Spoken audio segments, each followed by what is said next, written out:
first, before we get into the content, folks, we'd like to encourage you to join the conversation in the comments down below. While you're down there, consider subscribing to Major League DNA and make sure you smash that like button for your boy AJ right over there. Do it. So, AJ, you're a Braves fan. I am. Yeah, so the Atlanta Braves, led by the GM, Alex Anthopoulos, aggressively signed their young core talent players to long-term contract extensions early in their careers. Yes. Right? And often before, or during their first couple of years, before they're even arbitrarily eligible, the strategy is proven for different reasons there. And this is something that the Braves have been doing for quite a long time. I think you have a couple examples of this. Oh, we got multiple examples, dude. And it's funny because I don't think I realized that they'd done that with this many players. So in 2019, the Braves signed 2 players to long-term contracts before they hit arbitration. That was Ronald Acuna Jr. That's Mr. Stolen Bases equals MVP. Shirt on its way. Check it out for sure. Yeah. And then Ozzie Albies. So Acuna in 2019 signed an 8-year deal worth $100 million. That's 1 year after this guy comes into the league. And then they signed Ozzie Albies to a 7-year deal worth $35 million. Same year. Ozzie's 21 when he signs this contract. Right. So he's only been in the league a couple years. And then fast forward a couple years, 2022, they trade for Matt Olson and then sign him to an 8-year contract worth $168 million, which was the largest in Braves history in 2022. They bought out his arbitration years and obviously a few of his extension years with that contract, signing him through 2030. Then they do the same thing with Spencer Strider that year, sign him to a 6-year, $75 million contract with an option for his 7th year, which would make his total contract value $92 million. At that time, the largest contract for a pitcher with less than 1 year of service time. Wow. 2023, the Braves at it again. Austin Riley loses his arbitration case. Okay, well, this is different. He made it to arbitration, though. Made it to arbitration. He loses it, and then the Braves go on to sign him to a 10-year, $212 million extension. So, you guessed it, largest contract in team history at that time, 1 year later. You guys had Freddie Freeman on your team. All these contracts should not have been the biggest when you got a guy like Freddie Freeman on your team. Yeah. And anyway. And that puts Riley through contract through 2023. And then they signed Michael Harris to an 8-year, $72 million contract. So the Braves got a bunch of these players, and it's all their core players too, right? Like this is the guys that you turn on Braves baseball, and that's who it is. That's who you're watching. And these are the players you love to watch. Like as a Braves fan, I mean, Ozzie Albies been great, but you can feel more of these contracts coming. I mean, they got Drake Baldwin right now, who just won National League Rookie of the Year. Super cool. Playing out of his mind. He's got one of these big contracts coming. Next year. I mean, they're going to sign him to a 10-year, $150 million contract or whatever it turns out to be. And they've done it so smart because they front load all these contracts where they're paying them $7-8 million a year for their first couple of years, and then they slowly gross it up, and then by the time they're done with it, they pay them $23 million, and which would be so far below market value. It's insane, ridiculously below market value at that point. I mean, that Ozzie Albies contract, that feels like you stole him for that. 7 years, $35 million, $5 million a year is what they pay Ozzie Albies. Yes, yeah, that's gotta be like, oh my gosh, dude. But the kid's 21 years old. He's played baseball for 3 seasons and gets a 35. Are you going to say no to it? You have no idea what the rest. And Albies' contract is fully guaranteed. If I was Ozzie Albies, I would have said no to that contract. 100%. You got to bet on yourself, dude. Like arbitration, 2 years of arbitration, and you make that entire contract. When you were the best second baseman in baseball. Right. Like, come on. Ozzie Albies, no, I would not sign that contract. But then again, like to him, that's like generational money. Yeah, and to anybody else practically. But especially to somebody like that, Ozzie Albies, that's going to be like, he's going to be like, what else do I need after that, right? I think that's something that Acuna actually said after he signed his contract, like, how much money do I actually need? Yeah. So, but yeah, I mean, the reason why I brought this up and the reason why I asked you to kind of go through that is there's obvious reasons why they do this, right? The strategy for this is basically giving that team cost certainty and guaranteed financial security for the players. Yep. When they're young, they don't know if they're going to make it to arbitration, hopefully, and if they do, Are they going to win? Are they going to lose? Like, how well are they going to be playing this way? That money's guaranteed. But really, for the owners, it kind of, and the teams themselves, it lets them know these are what we have on the books for the next 10 years. And we know when these players are becoming eligible, we're going to be getting them at a steal. Yeah. So very high value contracts, easily to traded, if they wanted to. Because the AVs aren't crazy high. No, the AV is great. That's some of the Braves examples.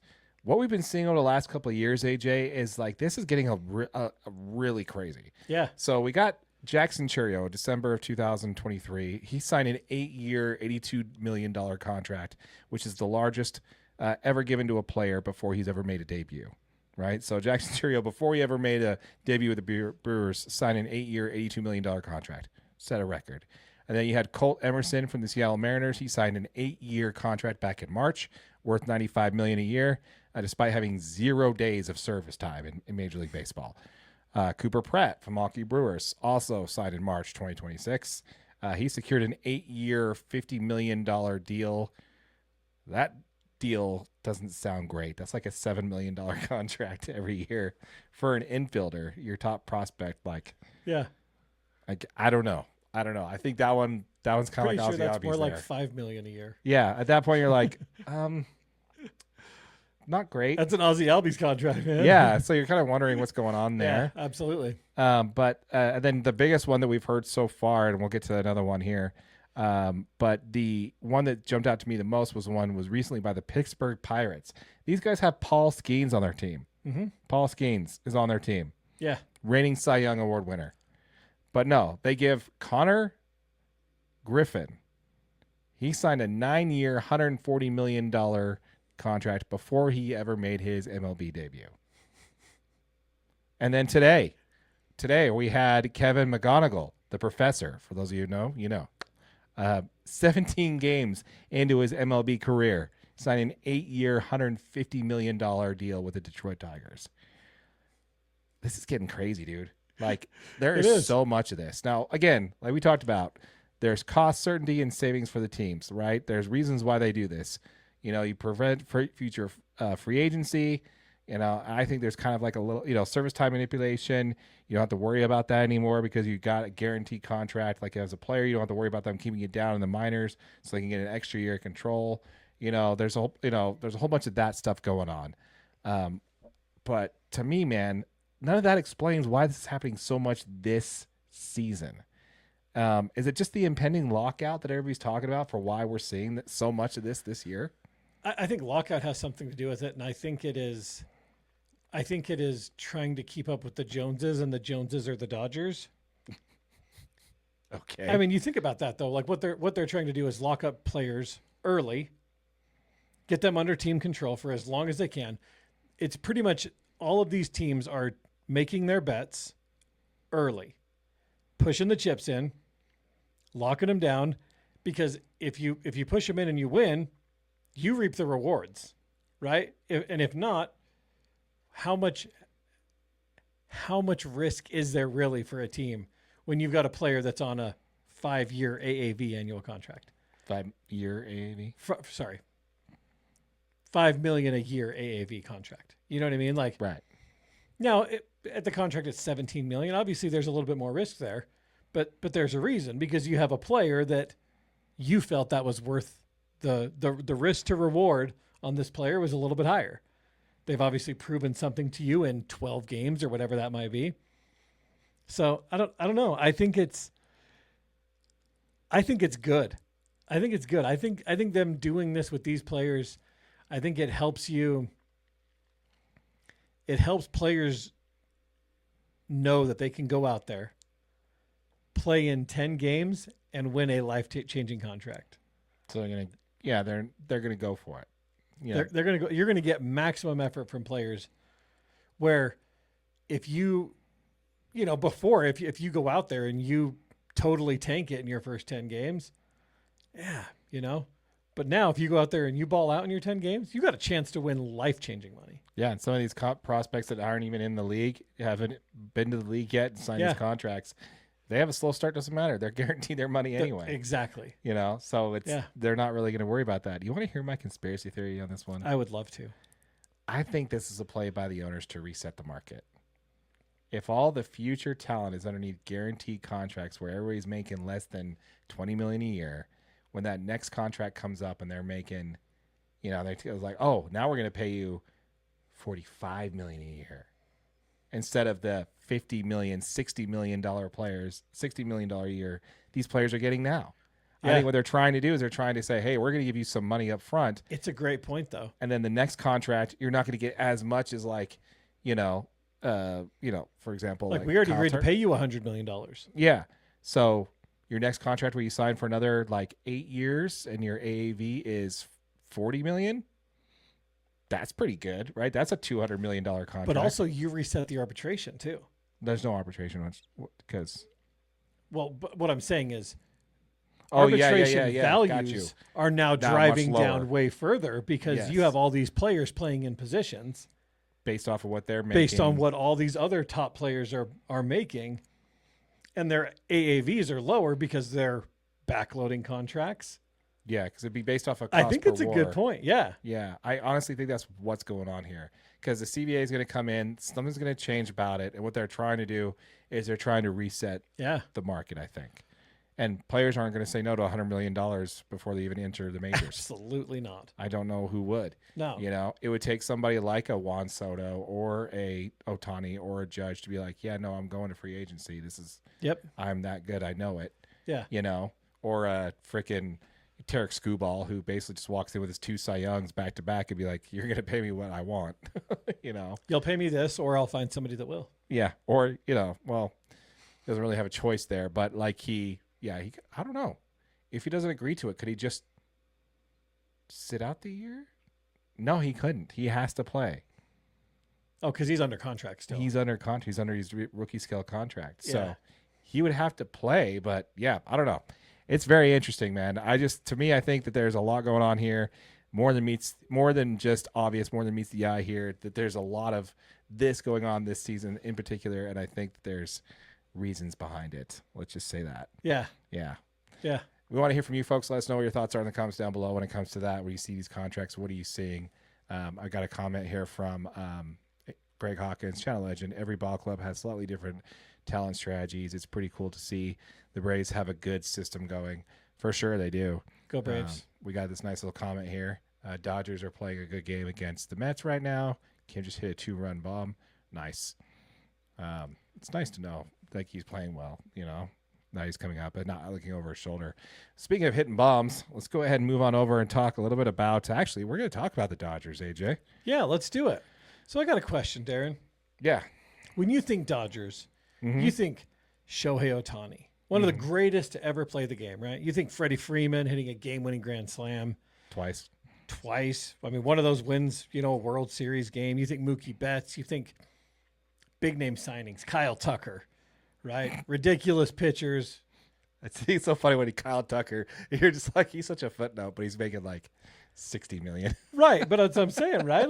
That's what you're thinking, Dodgers. You think pitching, Yamamoto, Glasnow, Sasaki, Snell. And there's one player on the Dodgers that just shows up. He does his job. He plays great in big moments. He just plays ball, right? Mm-hmm.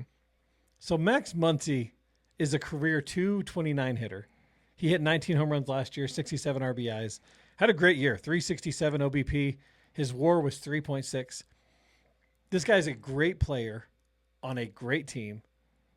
So is he the most underrated player in Major League Baseball?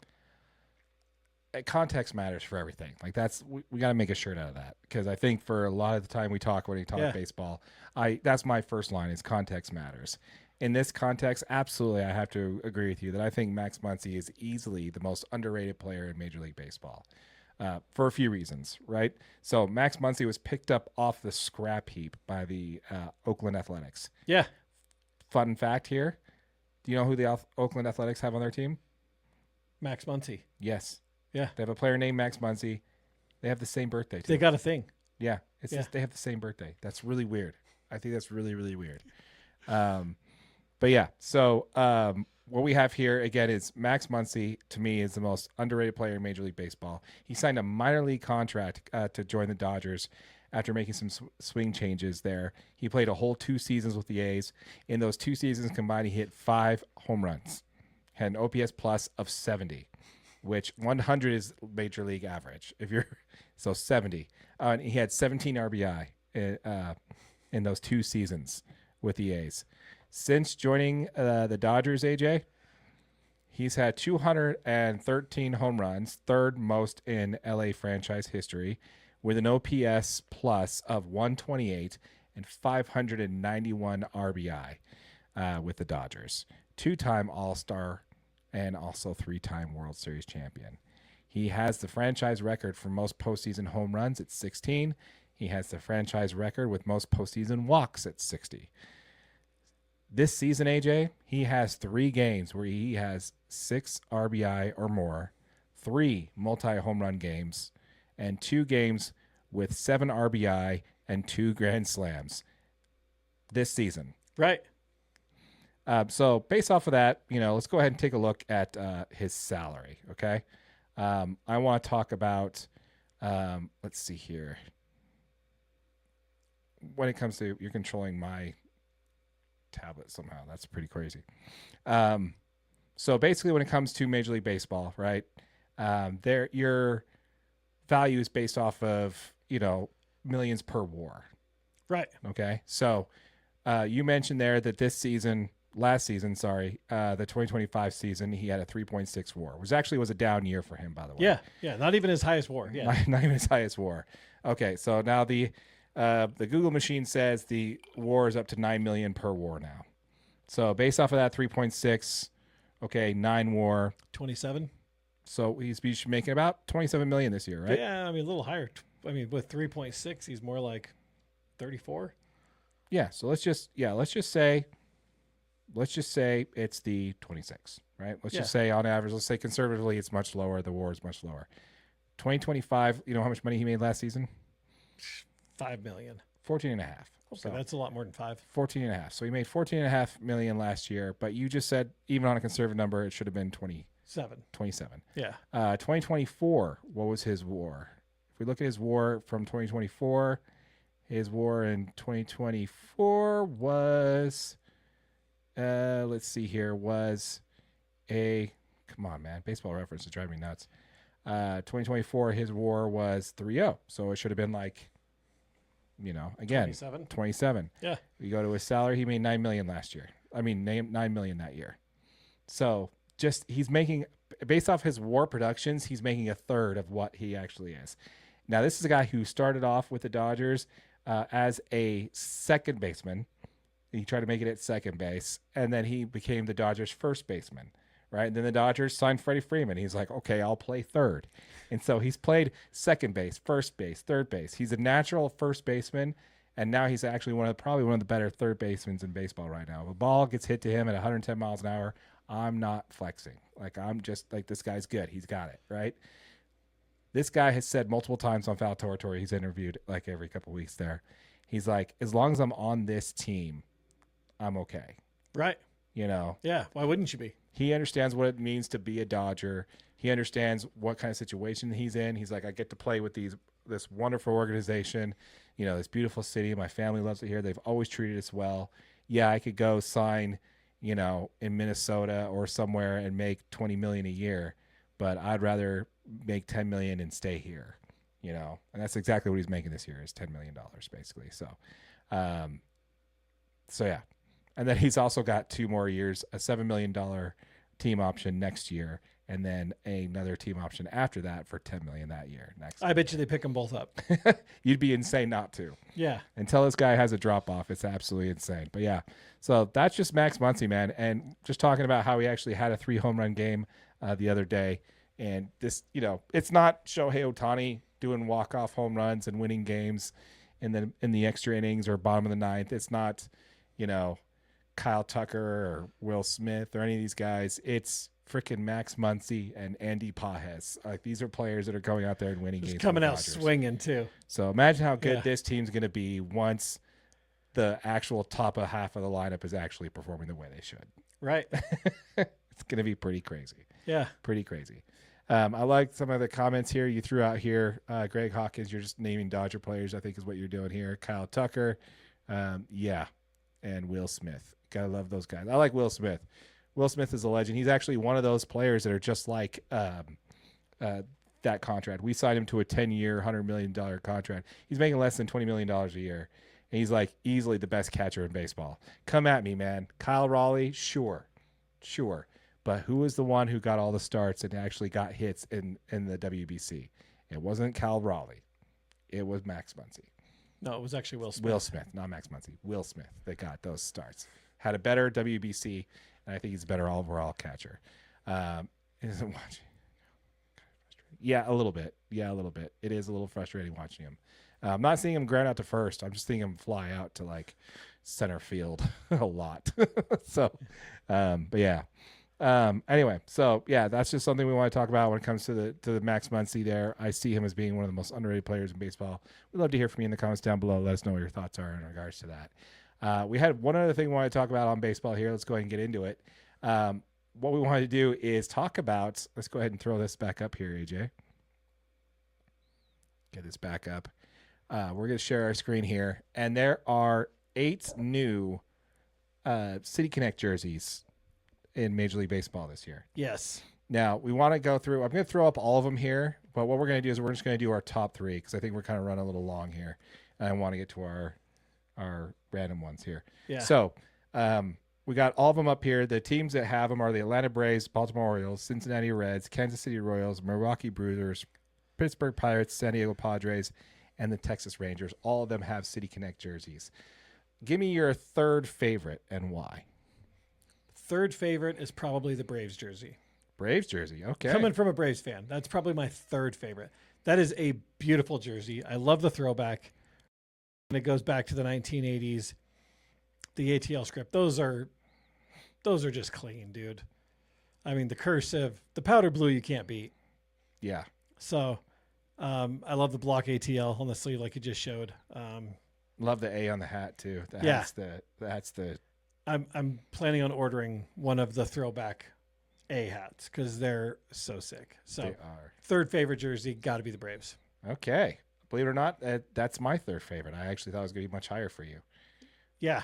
Okay, so what do you have for your second favorite? I think my second favorite is probably the Reds. The Reds. Okay. I love these Reds jerseys, dude. I think the way they did that C it's like way different than some of the other ones. I love the classic pinstripe. I mean, to throw the Cincy on there. There's that. That's just a clean, nice looking logo. I mean, the back fading on the numbers and stuff looks really good. Number 2, definitely got to be the Reds. Yeah, see, what's funny about this one is I'm not a huge fan. I like it with the pants, though, too. I think that's kind of cool. Yeah. It's just, I think the Red Sox did it better with the Chicago Bulls jerseys last year. Yeah, that is a cool idea. It kind of seems like these are kind of a mimic of that. Yeah. But I do kind of see what you're talking about there. That is kind of unique. Definitely not what you would see from the Reds. Okay, very cool. Very, very cool. My second favorite is simply just because of the fact. Actually, you know what? I'm not going to go with my second favorite. I want to hear, because I don't want to blow it in case it's your number 1. What's your number 1 favorite? Pirates. The Pirates. Okay. Those Pirates jerseys are sick. The Pirates jerseys. Okay, let's scroll down there and get to the Pirates. All right, man. I got to say, I love the text of this one. Love the text. I think it's so cool. Like, it's got like an anger to it, you know. Definitely got that swashbuckling type thing going on there. Yep. While still maintaining like that color palette that everybody in Pittsburgh's known for. Yep, absolutely. You know? So yeah, that little swashbuckler. The pirate logo, especially on the hats. Are we going to see the hat? We're not going to see the hat. Oh no! But the pirate logo on the similar hats. like this on a yellow hat. Right? Yeah, it's sick. That is very, very cool. Yeah, very, very cool. So that's my favorite one. Okay, so that's your favorite one. My second favorite one, believe it or not, is I'm going to go with the San Diego Padres. Really? As my second favorite. The reason behind this one, AJ, is simply because of how ugly their current one is. that highlighter explosion all over the white piece of paper that they have now. It just looks absolutely ugly. They take this color It's just palette and they all throw over it the all place. over the Yeah. so ugly. I like this one secondary simply because I like the text. I like the numbers. I love the Day of the Dead thing on there on the shoulder. I think that's so cool. Pinstripes are nice, but I mainly like this one. This one got second for me because of how ugly their last ones were. That is the primary reason. Just so bad. Hey, fair enough. So bad. But my number one, AJ, is going to be the Kansas City Royals. I really like these. I actually really do like these. And believe it or not, I like these ones enough to where it actually makes me like the Dodgers current City Edition ones better. Yeah. The hat kind of came around on me, but I never really liked the jerseys. I still have complaints about that one. Like, why do the numbers disappear, around the name? Still doesn't make any sense to me. But I love this one because I love, again, that royal color. And I really like just kind of the scripting of that. And I don't know if we get to see the hats. But again, the number blocking and everything on here is just really cool on the sleeve. And the hats. So you're not going to see it here, but on the hats, they got that crown logo that we have like right here. That one? Yeah. On like a faded color on top of the hat, like fades down. The helmet like actually fades down like that. Yeah. On the like helmet. The gradient. Yes. And then like the hat has the blue with that little thing there. And yeah, that's my favorite out of those ones. Yeah. I like it. The Royals was a tough one for me because I do like that. I don't like the Baltimore ones at all. Be more what? Be more creative? Yeah. Like horrible. I don't get that one, honestly.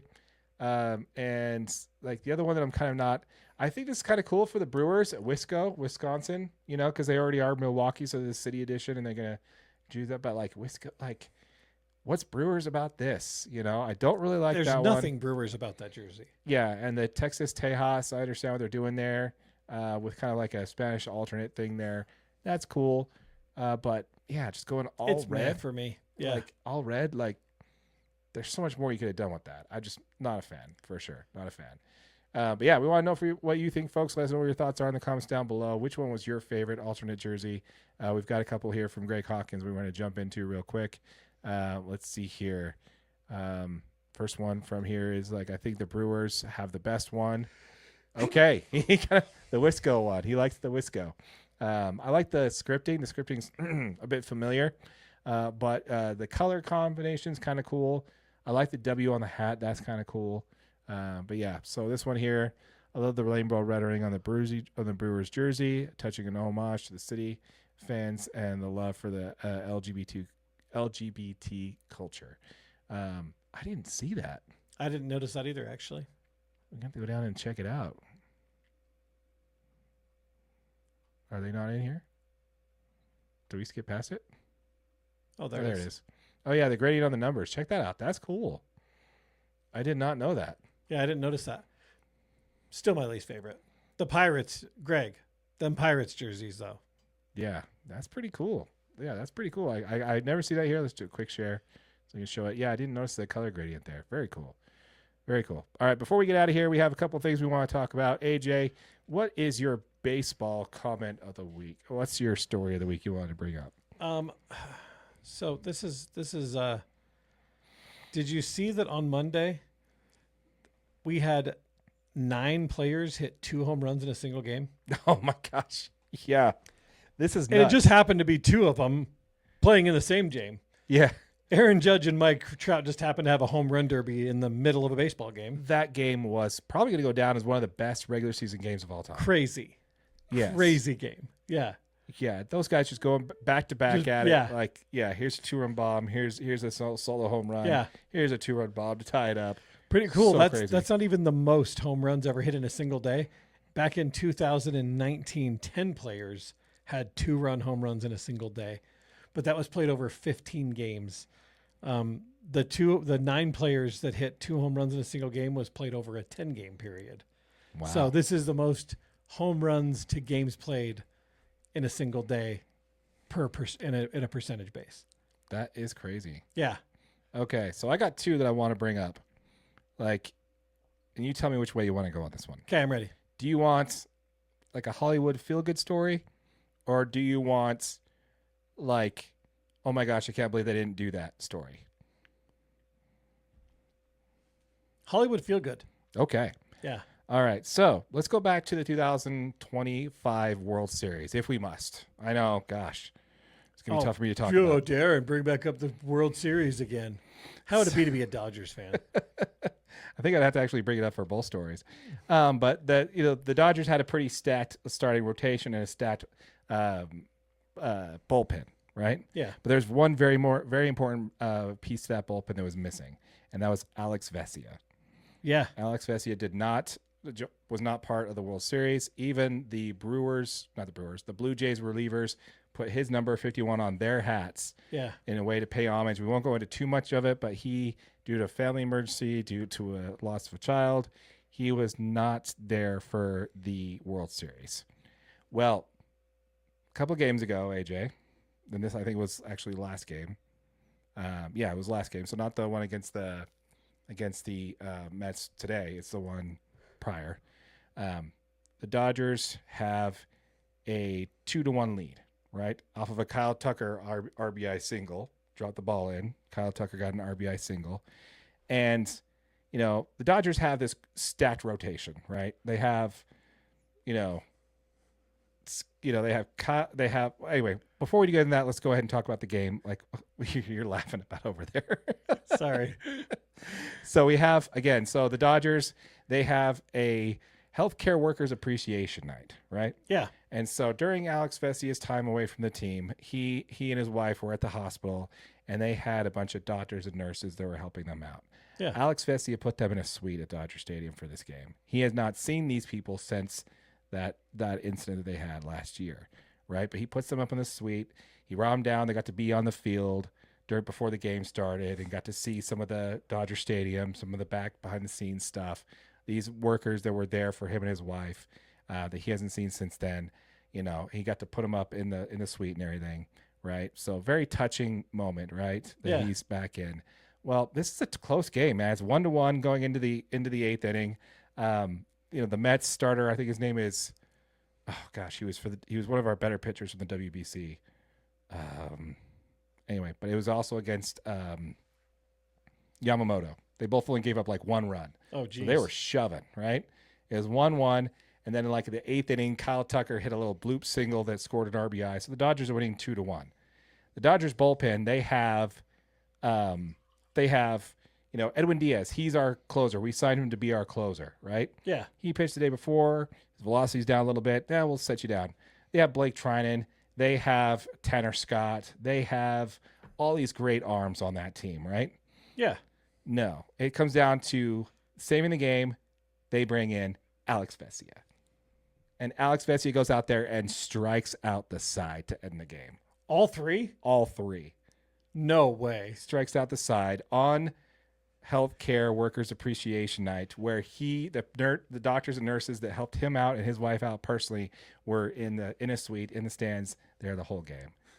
Perfect little Hollywood ending for actually kind of gives me chills. Like that's actually a really cool story. Yeah. So not only did the Dodgers have the foresight, be like, no, we're gonna let Vesia take this one, let him get the save. Of all days, just go out there and just shove. And the fact that he's been so great about it, he didn't owe anybody anything. But before the season started, he had a statement that he read to the press and everything to let them know what happened and everything. Really great that a player will tell you that kind of stuff, but you're not owed that at all. Yeah. Right. And the fact that he's using baseball as a way to kind of get through the loss, and then to have a game like that on a night like that where you just come in, you absolutely strike out the side, and then just basically get to scream and walk off the field, point to that suite to everybody that everybody's up there. Yeah. And give them one of those. It's a great That's story. a really cool moment. Great story. Yeah. Anyway, folks, we want to hear from you. Let us know what your thoughts are in the comments down below on anything we talked about baseball today. We're going to hit some of these comments before we get out of here. We have one here from Greg Hawkins, Channel Legend. The Dodgers have a stacked rotation and a stacked bullpen and a stacked lineup, backups, coaching staff, and pockets. Yeah, I think you nailed it there. I think you nailed it. If only we can fix Roki Sasaki, we'll be all right, And then we have a comment from a friend of the channel, Tammy Price. Great to see you. Vesia is so great. Absolutely. Once again, folks, we want to hear from you. Let us know what your thoughts are in the comments down below. Thanks again for watching, folks. As a reminder, we'd like to encourage you to join the conversation in the comments down below. While you're down there, consider subscribing to Major League DNA if this is the content that you enjoyed. And also smash that like button for your boy AJ right over there. Do it.